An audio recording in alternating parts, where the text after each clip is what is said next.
Xbox On.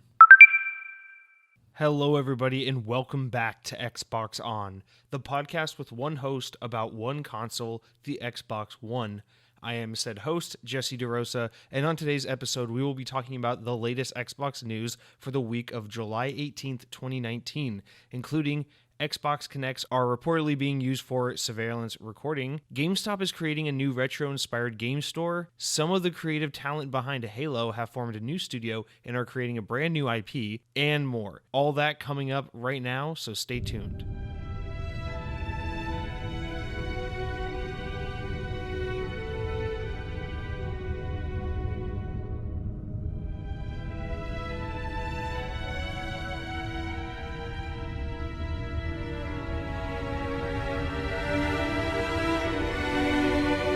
Just as a reminder again, if you've been listening to the show, first of all, thank you so much. The honeymoon phase of podcasting, however, has officially kind of ended for me, and now I'm just in that please listen to my show because I want to see it kind of grow phase. So I'm still having a lot of fun doing the show, but it is a lot of work. So please consider giving the show a review on iTunes, or share it with your friends, or do both, or just be a dickhead and let me fail. The ball is in your court, dear listener. And now it's time for me to get back on my feet, wipe the pity from my eyes, and we can start with this week's news. All right, our first story this week comes from IGN, which is where I just like to pull most of my stories anyway. And this is a story that says Xbox Kinects are allegedly being used as surveillance cameras. So basically in Newark, New Jersey, the Liberty International Airport has someone has noticed that they're using these old Xbox Kinect camera sensors as kind of their security cameras. Jason Scott, a video game historian and archivist, tweeted a photo recently from his visit to the airport and showed that the Kinect devices allegedly are being used to monitor the crowds moving through the airport. His tweet reads, TSA is now using Xbox Kinects for surveillance in Newark Airport. Good job, tech. Slow clap, Microsoft. As a follow-up tweet, he tweeted out, says that they still have the Xbox logo, by the way, and it shows like a closer-up image of these what look kind of like lamppost poles with Xbox Kinects at the end of them. So I think this is really cool. I mean, this is one rare example of Xbox Kinect being used for something other than gaming. And what I find so interesting about this story is, towards the end of the Kinect lifespan, Microsoft was really looking to take this technology and move it outside of gaming, kind of transcend that gaming space and use Kinect in other ways, because first of all, this is really expensive technology and it's really innovative technology, and it's almost a shame that Kinect got locked into being this peripheral for Xbox 360 initially that people kind of forever view as like this one and done competitor to Wii Motion that Microsoft was doing back in the motion control era phase, because really the Kinect technology is so much more than that, and I think it's so much more capable than that. The Kinect technology was always really cool, even though it was never really put to good use until the Xbox One iteration, which I think was a really solid piece of tech, despite, the shortcomings of the original iteration. As someone who used the Xbox One version a lot back when it was more functional with the console, I will say it was really awesome. Despite how much people were against it and how much it's associated with the kind of mixed and rough out the gate start of the Xbox One, I really think the Xbox One Kinect was really a great piece of tech, and I was really quite excited when Microsoft announced, a couple years after the Xbox One, that they were going to first they made Kinect available for PC, and then they announced that they were going to kind of try to find other spaces in which they could find use for it, mainly, enterprise. This is kind of like what we see them doing now with like HoloLens, something that they showed off as something that has gaming potential, but I think with HoloLens, Microsoft was a little more savvy and realized we're gonna limit what this can be if we release it as like a VR competitor. We have an AR headset, use it on your Xbox, play video games with it. It's gonna make it a flash in the pan if they go that route. And I think they're trying to avoid HoloLens going the way of the Kinect, which is why you see HoloLens be like such an enterprise-driven device. You see it in the medical field, in the architecture field, but not so much in like the gaming field. And it's nice to see that Microsoft's kind of learned that lesson, but it's also sad because Kinect was a really cool piece of tech that is now just kind of lost to history. And the worst part of it is it's not even a fondly remembered history, because even though there are people like myself who do enjoy the Kinect or think it's a cool piece of tech, the reality of it is most people hate it and associate it with a rougher era in Xbox history. And maybe rightfully so, honestly, especially if you're talking about more of the first iteration of it on the 360 side. No one wanted to develop for the Kinect. No one ever wanted to play with it. And I don't really think that ever made it a bad piece of hardware. However, here we are, kind of laughing at Kinect the way we laughed at, or the way some people laughed at, like, the Microsoft Zune, which was, for all intents and purposes, a really cool MP3 player. But it's just one of those things that's just kind of lost to time. It's a victim of Microsoft's, like, kind of lack of vision with the product. I don't know. So here we are, making news out of someone using the Xbox Kinect as a surveillance camera. And, one last note on this before we move on. I think it is a little funny just because, especially towards the Xbox One era, people were so paranoid that, their Xbox Kinect was always watching them. Be careful what you do. Microsoft is spying on you with your Xbox Kinect. And I just think it's kind of ironic that it's come to this point where now, like, literally that's the only thing Xbox Kinect is being used for, is for spying on people or recording surveillance footage. So that's a little bit of a funny coincidence there. But moving on to our next story, it looks like GameStop is trying to kind of pivot from its traditional GameStop stores to create some new store concepts, including one that offers some retro gaming experiences. So again, this is from IGN. I'm just going to read from it a little bit. It says, "It's no secret that GameStop has had a rough few years financially. They saw a third quarter loss of nearly $500 million last November, even after selling Spring Mobile for a cool $700 million. The article goes on to say, something needs to change, and today GameStop announced that its new business saving strategy is turning stores into, quote, unique experiences. And what's really cool about this is, I think these are actually some solid ideas GameStop has, which is to take some of its lower performing stores or some of its stores that they think these concepts might really fit with, depending on, geographic location and kind of the market they're in. And this quote reads, together, GameStop and R/GA, which is the marketing division they're working with, are developing and piloting a new streamlined physical store concept, introducing new ways for gamers to try their titles before they buy them, ellipsis.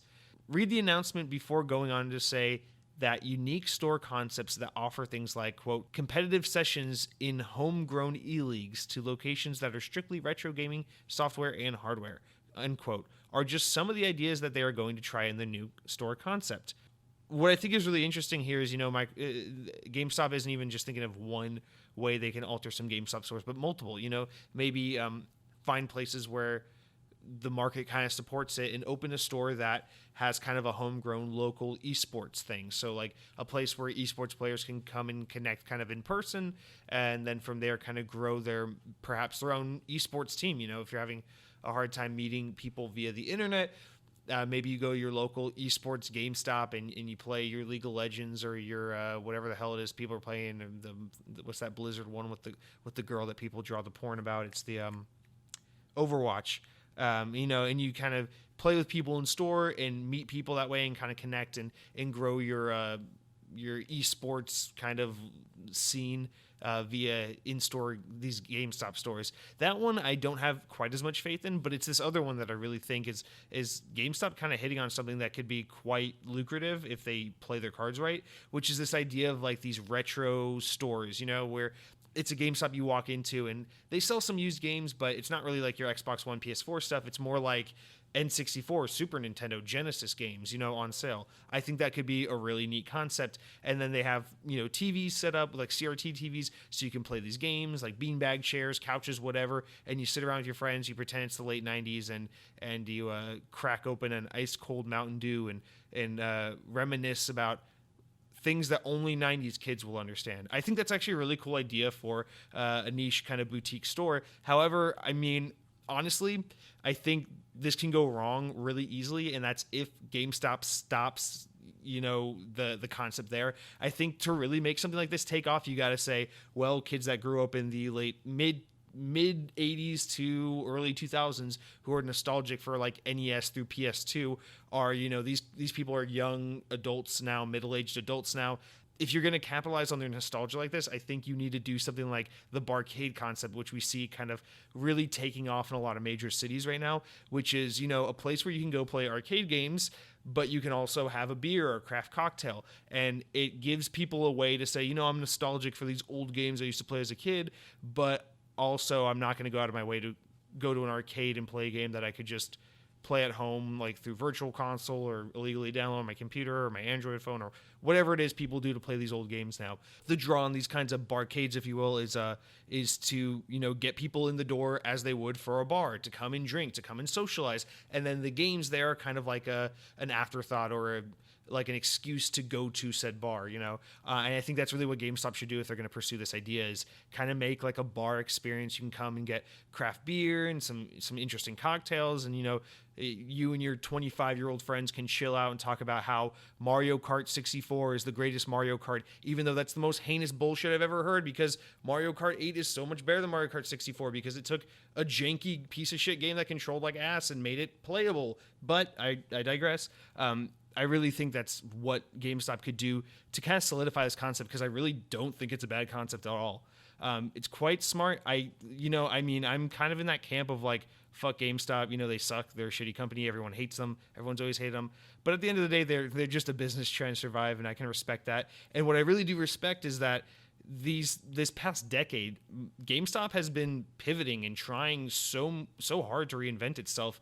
And as someone who just respect someone putting in the effort, I respect GameStop for really trying to reinvent themselves and kind of adapt in this new, more digital age. We started seeing this about a decade plus ago when they started buying and trading used like cell phones and iPads and shit, and then we saw it more as they kind of turned GameStops into more of like Think Geek Part 2s, as now you walk into a GameStop, it's like 30% used video games, 70% Funko Pops and t-shirts. And I think this is a really good idea too for them to try out, which is these kind of more boutique gaming stores. So, I guess we'll learn more about this in the near future. I doubt anything like what I just said is what GameStop has in store for these new concepts, but I really think that could take these kind of boutique stores to the next level and possibly even secure a future for GameStop, which would be nice to see, because even though as much as we all like to shit on GameStop, I promise you, let GameStop go out of business in the next 12 months, and then you wait 10 years, and all the kids you went to high school with, middle school with, or whatever are going to be going, I was an early 2000s, mid 2000s kid, and I went to GameStop. Kids today will never know what GameStop was like. Back in the day, we used to wait till midnight to buy new games, and we would play Call of Duty at midnight. I'm calling that now, People are going to be all over the GameStop nostalgia in 10 years. You watch. They're going to flip the script on GameStop. Next story. The creator of The Division 2 has asked fans if they would be interested in a single-player spin-off for the game. So the creative director of Tom Clancy's The Division 2 retweeted, actually, Tim Spencer, who works at TT Games, the studio that makes like the Lego games. Anyway, sorry, this is a little oddly worded. So Tim Spencer, the guy who works at Traveler's Tale, the Lego games studio, tweeted out, "I love the idea of a single-player narrative-driven spin-off of The Division, following an agent trying to get home to their family after being sent to New York City during the SHD blackout from the fall of DC. Some of that doesn't make sense to me because I don't play The Division." And then he ends the tweet saying, "The Last of Us crossed the Division." And then he ats Julian Garrity, who is the creative director for the Division series. And so the creative director then retweets this and says, "Thoughts?" And he got a lot of responses from his audience saying that they'd be really into a game like that. And now, I'm not saying by any stretch of the imagination this is like coming to fruition or anything, because I really don't think that's the case. But what a great way to potentially get people in the door for a franchise that they wouldn't have otherwise played. This looter shooter genre, for as lucrative and popular as it's been with Destiny and The Division and so on, is a very specific kind of genre that I think a lot of more traditional gamers are really turned off by. And if you could make a compelling story-driven game based in the Division universe and get kind of these more traditional single-player gamers fixed or kind of into your world, it could open them up to play like Division proper, which is a really cool way to kind of grow and sustain this community, especially for a genre that I think is on the verge of being one of those like one and done kind of product of their time genres that just come and go. I really don't know. It seems like all these games are kind of failing, and that all we have left is Destiny and the Division, and it's only a matter of time before those two fail, unless they can somehow find a way to reinvigorate these brands. So I just think that'd be really cool to see them kind of reinvent the Division and potentially expand the audience. However, despite Ubisoft being one of the more creative and risk-taking like big publishers in the games industry, I don't see them going for something like this unless they can somehow make it like some kind of open world, dominate the map, Far Cry type game, because that seems to be 90% of what Ubisoft wants to make anyway these days. But this is more of just like take this with a grain of salt, but I think it's interesting that the guy kind of in charge of this franchise is listening to people talking about this kind of this potential hypothetical game, if you will. But that being said, this could only go one of two ways. Either he's just kind of entertaining the audience's opinions, or this is just like coincidentally something he's been toying with as well, and maybe potentially this is something that we'll get. So again, take it with a grain of salt.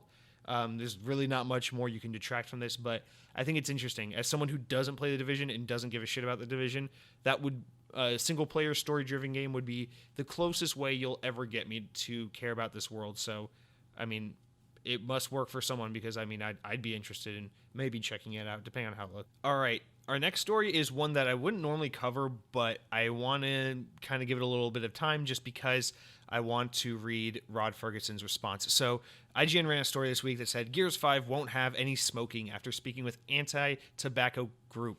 Normally these are kind of just like your slow news day kind of bullshit clickbaity stories that I don't really give a crap about. But I feel like every media outlet that covered this story kind of wrongly covered it. It seems like they missed the point and really weren't capturing what Coalition head Rod Ferguson meant, by eliminating smoking from the Gears of War franchise. So I want to kind of cover it just so I can give his voice a little more praise and just to kind of get his side of the story out there, because it's just annoying to me when like people misinterpret the most like menial, like unimportant aspects of something and then turn like this trivialized thing into like a big story. But anyway, so basically the story reads, the Coalition has apparently turned on the no smoking sign in Gears 5, as it has been revealed that the shooter and all of its references to tobacco, as it has been revealed that all references to tobacco will be scrubbed from the upcoming shooter. Variety reports that Gears 5 developer, the Coalition, has consciously made the decision to remove smoking references from the shooter after discussing it with anti-tobacco organization Truth Initiative. And you'll know who Truth is if you've ever watched a YouTube video or a Hulu ad, because they're those stupid anti-smoking commercials that they used to run on Teen Nick and, like I said, every YouTube video, and they'll drive you crazy because they're really fucking stupid, and sometimes they're a little like morbid or grotesque, and they'll make your stomach churn, and you're just trying to eat your stupid pizza rolls and watch reruns of King of the Hill, but instead you got to watch this stupid Truth commercial over and over again, which is irrelevant because you don't even smoke to begin with, so they're marketing to the wrong person. But anyway, so the tweet kind of got out there, and in the way this story was worded made it seem like, the Truth Initiative, this organization kind of like got to the Coalition, was like, hey, we'll like pay you off, or kind of like how can we influence you to make sure there's no smoking in Gears of War going forward. And that really wasn't kind of what happened. Actually, rather what happened was Rod Ferguson reached out and kind of clarified by saying, there wasn't a no smoking to remove from Gears of War 5 or even the fourth one, because because there never was any smoking to begin with, he said. And as long as I'm in control, there never will be. And then IGN doesn't really, that was their update to the story, but they never really followed up with his additional tweets. So I pulled up his actual Twitter account, and some additional tweets he was saying, in response to some users, as well as the IGN story on Twitter. He says, again, there was no censorship, there was no smoking, so nothing was censored. And then he responded to someone else saying, my dad smoked, he died from a heart attack at age 38, and I was 4 years old. And I think this is important because it's just him saying, smoking is something like that smoking has affected my personal life, and I'm just not a fan of smoking, so I made a conscious effort to not put it in my game. Whereas the media is kind of portraying it like, look at this popular game franchise where the studio was bought off to remove smoking references from it. And I just want to kind of clarify, because I think that Rod Ferguson's kind of defense and explanation of this decision was kind of buried and not really covered by the news quite as much. And I wanted to just give it a little bit of airtime, because I think it's a little unfair that the guy who made the decision and the guy who's basically his gaming franchise is in question here, or is being talked about, is the one who's having like his opinions and his contributions to the conversation kind of neglected. So I just felt like that was something worth kind of pointing out, because it bothered me a little bit when I was on Twitter this week reading through that, and I was just like, why are none of these these stories are updating with stuff, but not like the actual quotes from Rod Ferguson? So that was a little annoying. But yeah, that's really all there is to that. It's not like a interesting story to dissect or anything otherwise. All right, this next one is kind of a bigger one, especially if you like sci-fi first-person shooters. So Halo's co-creator has formed a new studio and has announced a new IP called Disintegration. The article from IGN reads, "A new game from the co-creator of the Halo series has been announced." Earlier today, V1 Interactive, a new studio led by Halo co-creator and former creative director at Bungie, Marcus Leto, announced Disintegration, a, quote, sci-fi first-person shooter, unquote. No other information about the game itself was shared, though a full unveiling will take place later this summer at Gamescom 2019. This announcement was made with a little teaser trailer that showed this kind of like pod racing Destiny ship-looking thing.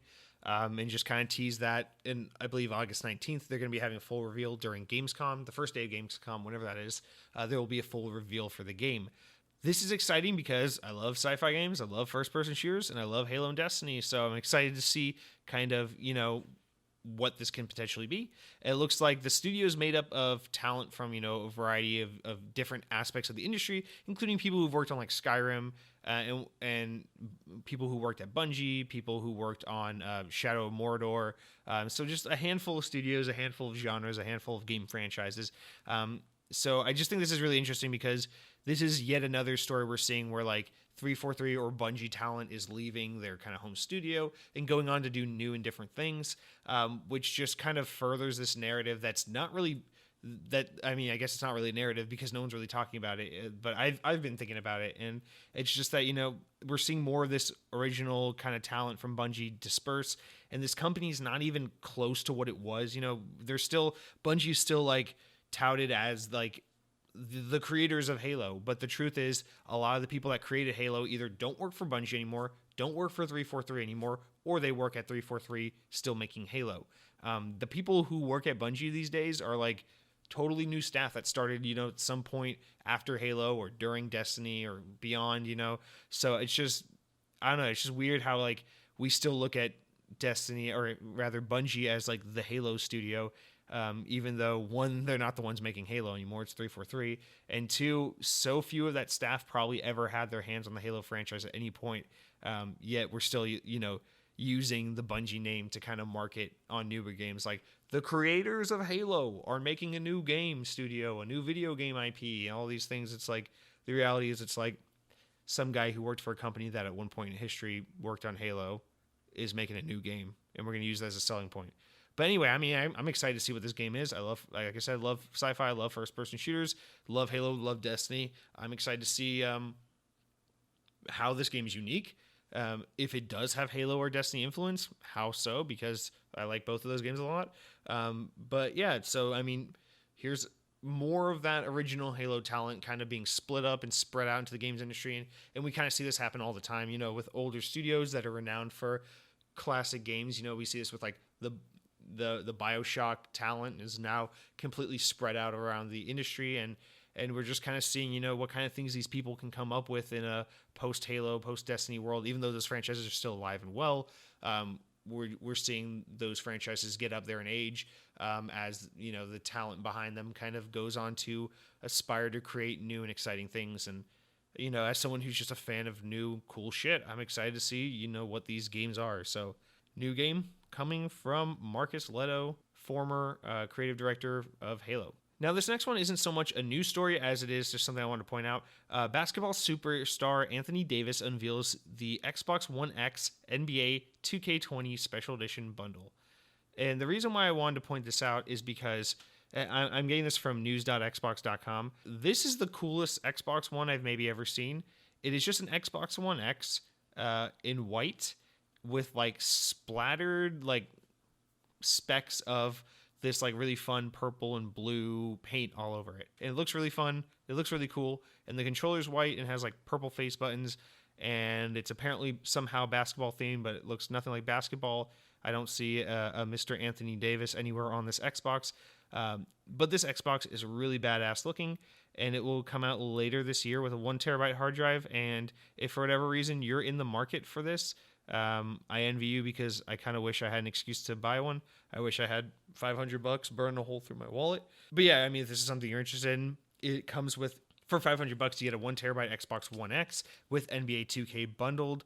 And then, or you can get a similar version of it, but it's an Xbox One S with NBA 2K20 bundled, and that's only $300. So options. So yeah, that's coming out in the following months. If you're in the market for an Xbox One X or S, for whatever reason, you're trying to buy new Xbox hardware a year away from next generation, whatever, that's your own prerogative. But that's another option available for you. All right, as we get into our last two stories of the day, this one kind of struck me as a really odd one. So originally, Microsoft, let's see, it was Xbox Germany, their Facebook account, mistakenly had Final Fantasy VII Remake as a upcoming title, an unannounced game. However, this is incorrect, and this was not meant to be shared, as Microsoft came out and said, hey, this was a mistake. There are no plans for this game to come to Xbox as of right now, and we apologize, whatever, for the mistake. And then, IGN posted this update a few days later that I want to read to you. It says, Square Enix has said that there are no plans for Final Fantasy VII Remake to release on any console other than the PS4. In a statement to IGN, Square Enix said, quote, as previously announced, Final Fantasy VII Remake will be released for the PlayStation 4 on March 3rd, 2020. We have no plans for other platforms. The statement seems to suggest, without going as far as to use exact phrasing, that Final Fantasy VII Remake is a PS4 exclusive. Such a situation would mean that the Xbox One release date, mistakenly shown by the Xbox Germany Facebook account, is a complete mistake, rather than a mishandled date announcement. I find this one so odd because Square Enix's relationship with Microsoft in recent years, specifically this generation, has been such a weird one. It's like 1 minute Square Enix is throwing a bone to Microsoft saying, here's a game that we'll put on Xbox. And the next minute, they're back to business as usual, which is to say all of our games are coming to predominantly PlayStation, maybe something on Nintendo's platform, and fuck you, Xbox. And it seems like this announcement is one of those, back to business as usual, as I was saying. Remember that, Kingdom Hearts 3, which came out earlier this year, is the first and only game in the Kingdom Hearts franchise to have ever been released on Xbox. That being said, leading up to the release of Kingdom Hearts 3, Square Enix released all 2,700 other Kingdom Hearts games on PlayStation 4 a total of like 7 times each. I think it was like once a month, every month for 7 years. Square Enix was re-releasing Kingdom Hearts 1, 2, 3DS, XL, divided by 7, Birth by Sleeping on PlayStation 4 just continuously. We were just getting these games re-released constantly. I don't know who's buying them, but apparently someone was because they kept making them, so they must have been selling. However, for all of us Xbox fans that were maybe saying, maybe I'll give Kingdom Hearts 3 a try. I hope they re-release these previous games on the Xbox One since they're coming to PS4. Nope, Square Enix didn't do that at all. Now, of course, there could be some kind of weird situation where some of the old Kingdom Hearts games have some kind of exclusivity or publishing kind of stake by Sony. Although I don't think that's the case. That could potentially be the case. You never know with these kinds of things. But then we also see these other sides of the story where it's like Square Enix does have a decent relationship with Microsoft. For example, in 2015, Rise of the Tomb Raider was famously released as an Xbox One timed exclusive. I mean, obviously that's not a Square Enix developed game, but it is a owned and published game by Square Enix. They own Crystal Dynamics, who made the game.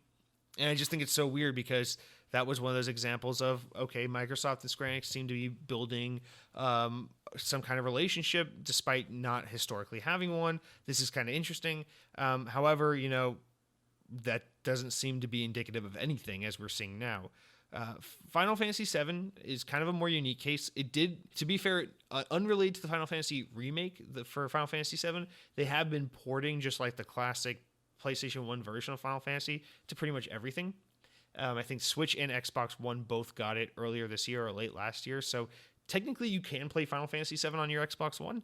It's just a shitty direct port of the PS1 game. However, there's something about Final Fantasy VII. It's so deeply associated with the PlayStation brand that I almost wonder if there's like some stake in it for PlayStation to incentivize, whether that's financially or just with some strong relationship, for them to just suggest to Square Enix that this remake should be a PlayStation exclusive. I don't know why Square Enix would go for that. They can make more money by making it available on every platform, so why wouldn't they? But perhaps there is some financial incentive on Sony's part for it to remain a PlayStation exclusive. I have no idea. I just don't understand why, if you have a decent and growing relationship with Microsoft, and if you're already developing this game for PlayStation, why wouldn't you just put it on Xbox and widen the pool of people you can get the game out to? Either way, it makes no sense to me. It seems to be one of those kind of arbitrary things we've seen in the gaming industry forever, which is like Japanese publishers and Japanese game companies sticking with other Japanese companies and kind of just blowing off Microsoft because no one seems to take the Xbox brand seriously unless you're in like North America or Australia or certain parts of Europe or South America. But Asia in particular just doesn't seem to really give a shit about the Xbox brand at all. That being said, if Sony does have some kind of partnership or stake in this game at all, it seems to further this arbitrary partnership between Square Enix and Sony. But either way, this is, regardless of what's happening here, and we can just guess all day, it's just an unfortunate miss, for people playing on Xbox who would have liked to play this remake. Unfortunately, they're not going to get to. So if you don't own a PlayStation 4, you're out of luck. But then again, if you were looking forward to playing Final Fantasy, you're a fucking loser, and I want nothing to do with you, so stop listening to my podcast. That being said, I hope this remake delights fans of the Final Fantasy franchise.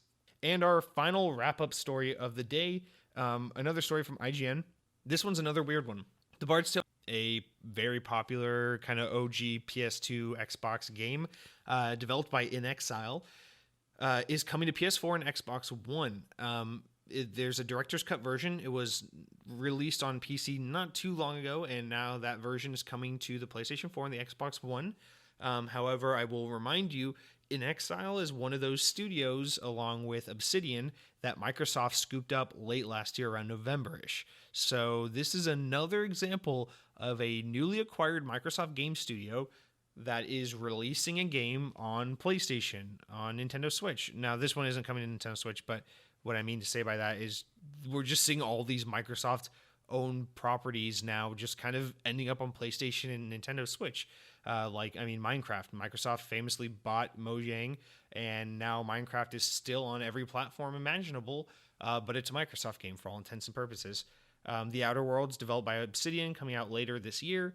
That game was already well under development before Microsoft obtained Obsidian, but still, they allowed them to release this PS4 version of the game. So it's weird. We're seeing a lot more and more of these kinds of Xbox games that are just, people don't have a strong connection with these studios and these games being Xbox exclusives, and Microsoft isn't taking advantage of that. They're instead doing quite the opposite and saying, we can make a lot of money by putting it on PlayStation or allowing it to continue to be developed for PlayStation or Nintendo Switch in certain cases.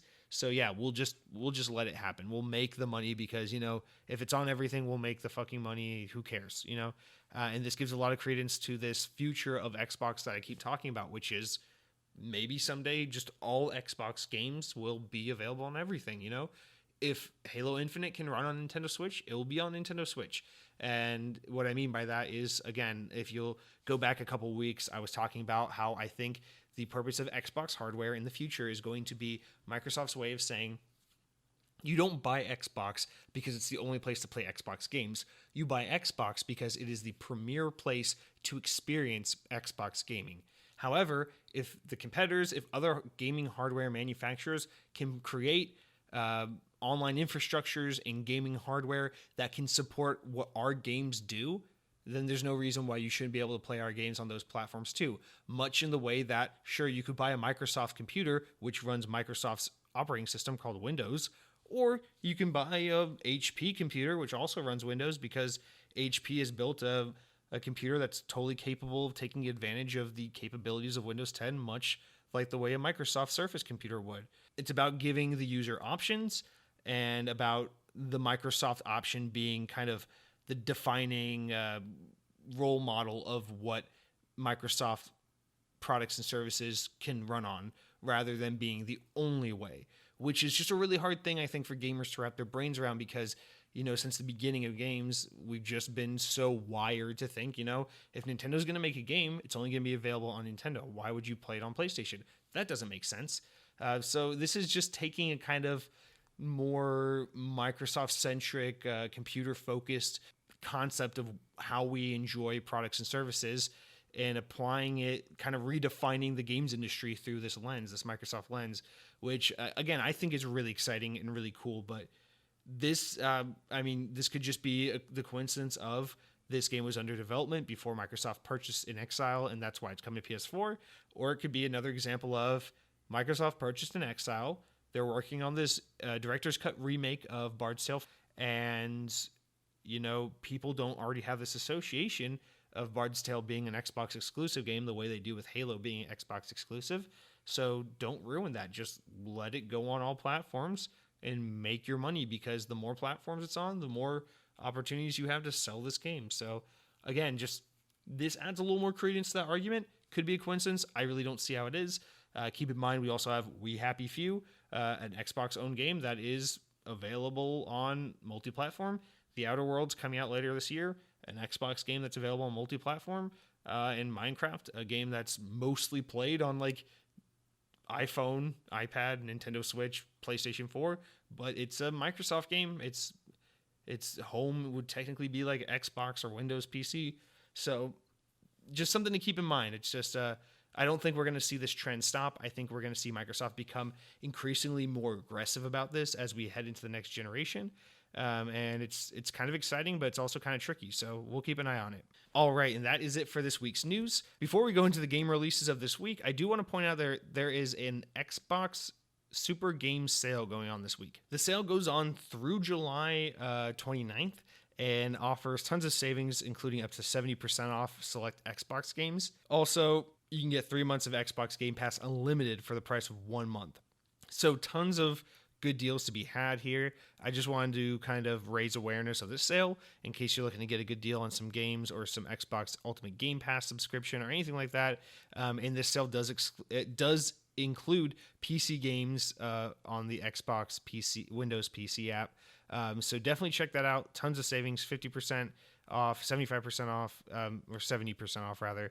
So tons and tons of savings, as well as like not only just video games, but like there's also like PC sales on like PC monitors and accessories, as well as Xbox One S and X accessories too. So there's tons and tons of ways to save money on this sale. If you're interested in that, you should be able to just turn on your Xbox One, go to the store and see the sale. Also go to xbox.com or the Microsoft Store website and be able to find the sale as well.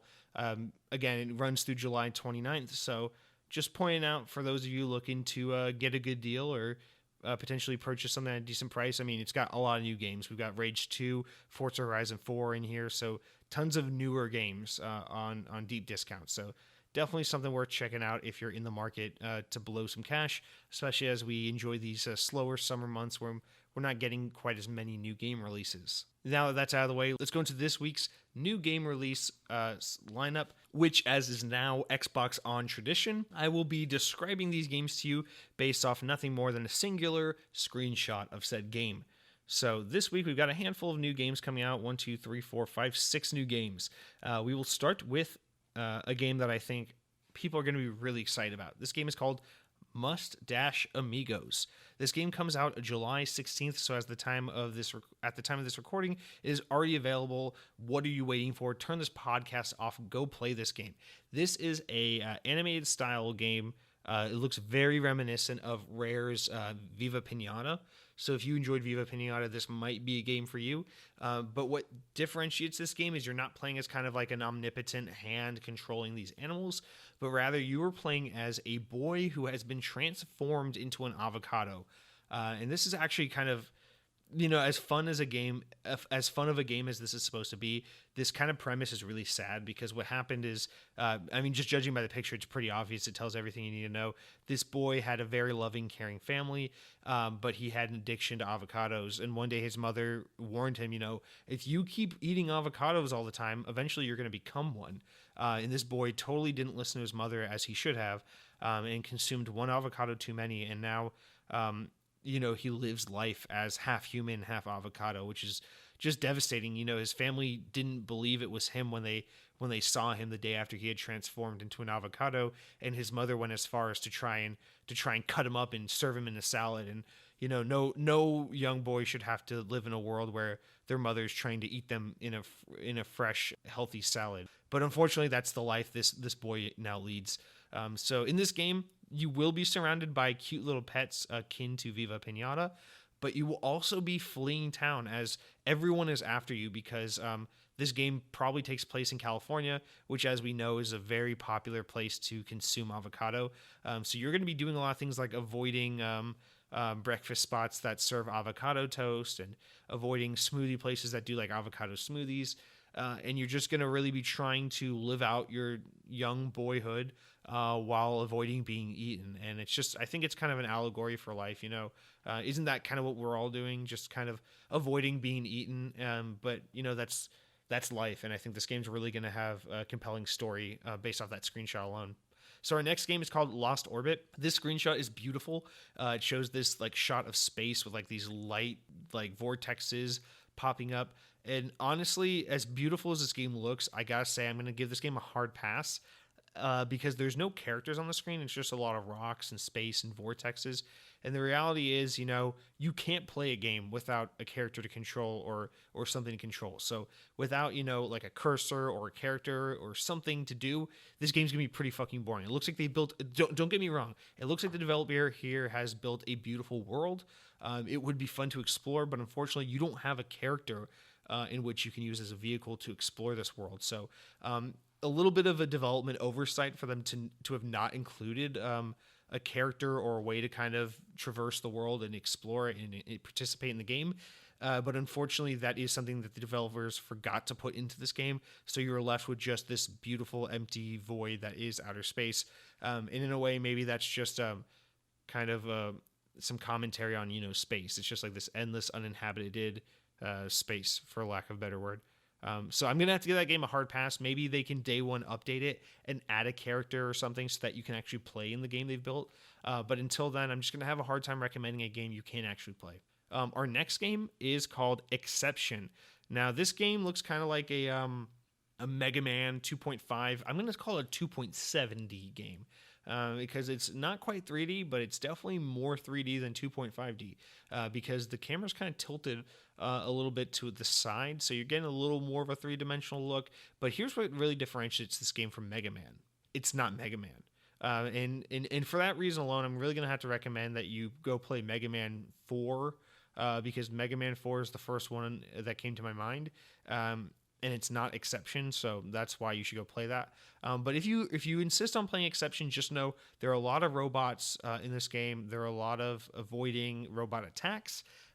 So if you don't get enough of that from your day-to-day real life, then I guess you can go play Exception and get some of that there. I would just think after a long day in the real world of avoiding robots, you maybe would want to do something a little more creative and original in a video game, but to each his own. The next game in our list is called Mochi Mochi Boy, which clearly means in this game you'll be throwing little mochi ice creams at children, little boys. So this game is going to be rated like R because in this game you're going to be attacking little boys.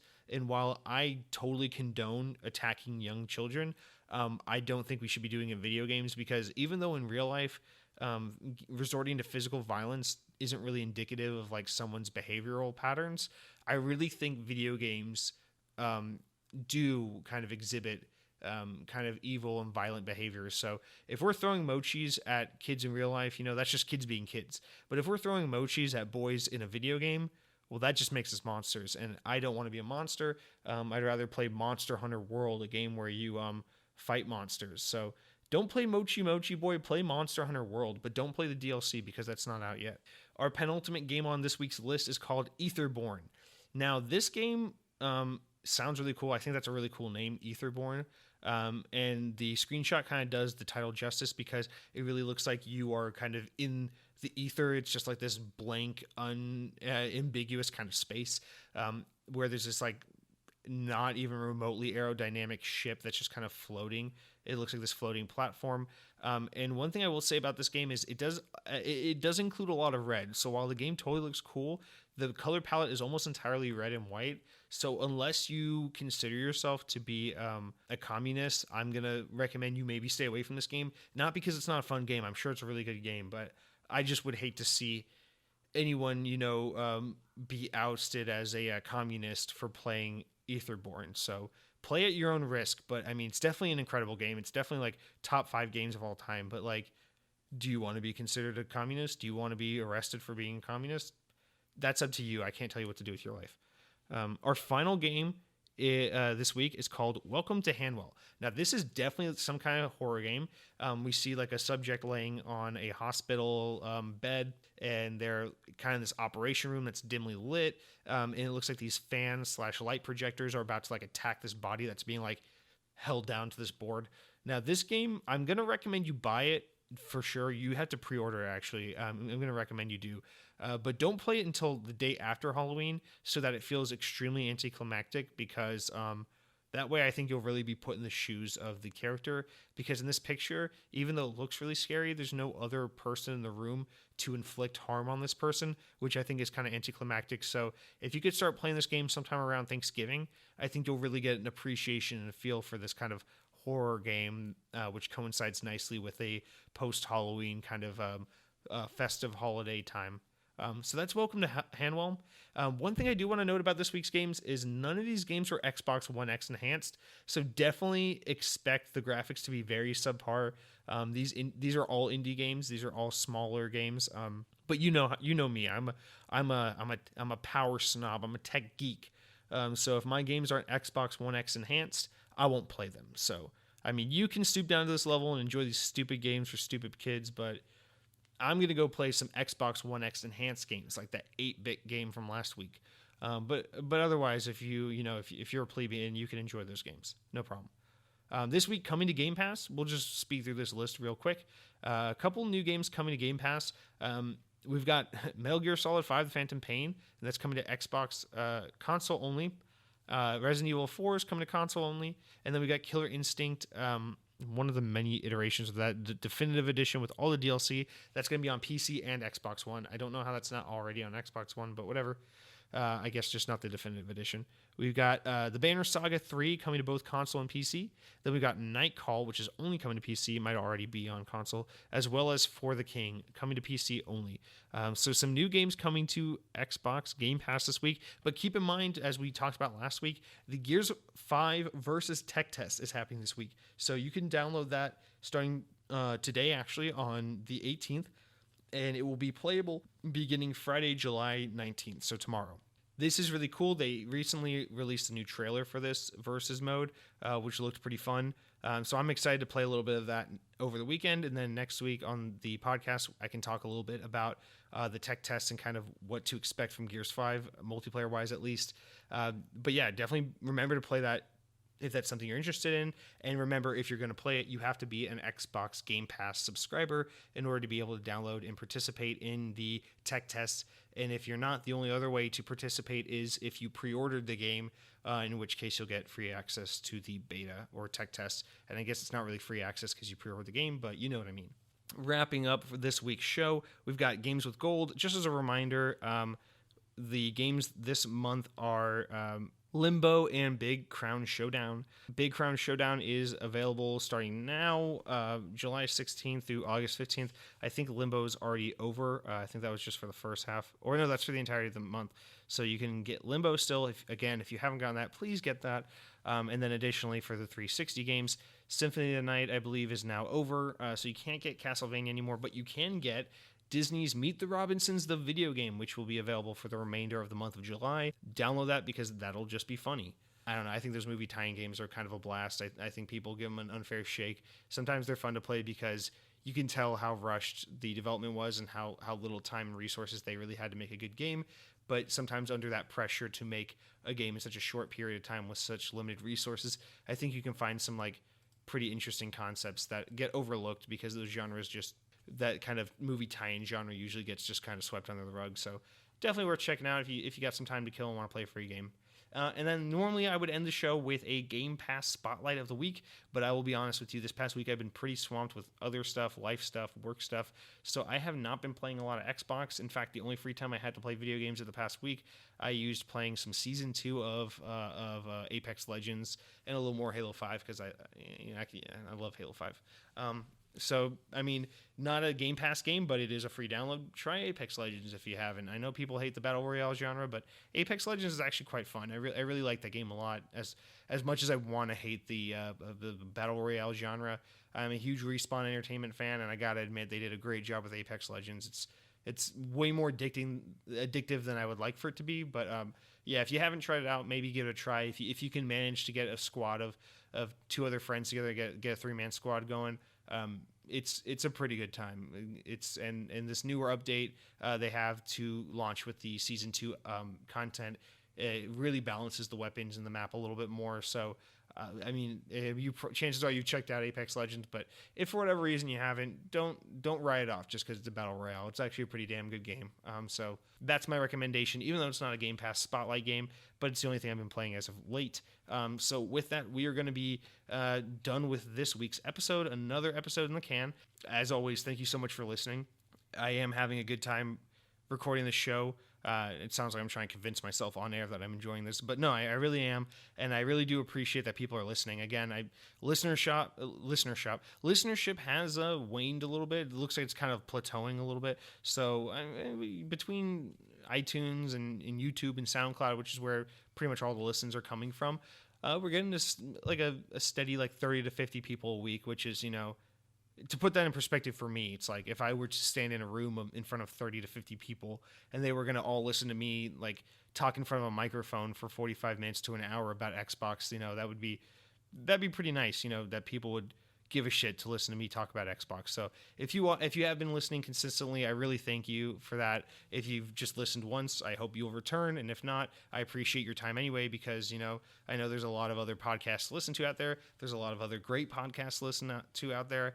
I would know because I spend pretty much every second of my life commuting to and from some place like work or the grocery store, because I live in a traffic hellhole, and I listen to podcasts to get through all that. So I totally understand.